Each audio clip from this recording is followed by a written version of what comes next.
బాపట్ల జిల్లాలో కొత్త బస్టాండ్ సమీపంలోని శ్రీ షిరిడి సాయిబాబా దేవాలయంలో 30వ ప్రతిష్ఠ వార్షికోత్సవాన్ని ఘనంగా నిర్వహించారు. ఈ సందర్భంగా షిరిడి సాయిబాబాకు ప్రత్యేక అభిషేకాలు, హారతులు, సాయినామ జపం, లక్ష తులసి దళార్చన భక్తి శ్రద్ధలతో జరిగింది. అనంతరం భక్తులకు అన్న సంతర్పణ కార్యక్రమాన్ని సాయిబాబా సేవా సమితి నిర్వహించింది. గురువారం ప్రత్యేక పూజలు, కర్పూర హారతి, సాయిబాబా నగర్ ఉత్సవం వైభవంగా జరుగుతాయని కమిటీ నిర్వాహకులు వీరయ్య తెలిపారు.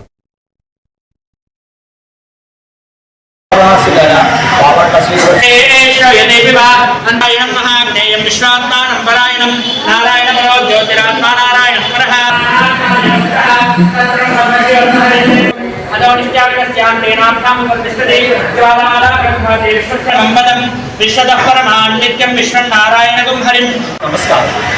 కొత్తరాశిగల బాపట్ల శ్రీశ్వర సెంటర్ నుండి గల షిరిడి సాయిబాబా దేవాలయంలో 30వ ప్రతిష్ట వార్షికోత్సవం సందర్భంగా 17వ తేదీ అనగా నిన్న రాత్రి జ్ఞాన సరస్వతి అమ్మవారికి కుంకుమ పూజ, ఆ తర్వాత లలిత సహస్రనామం జరిగింది. అలానే ఈరోజు 18వ తేదీన ఉదయం 10 గంటలకు విష్ణు సహస్రనామం మరియు లక్ష తులసి దళార్చన పూజ కార్యక్రమము జరుగుతుంది. ఈ యొక్క కార్యక్రమంలో వందలాది మంది భక్తులు పాల్గొని బాబావారి ప్రత్యేక ప్రసాదాలు స్వీకరించారు.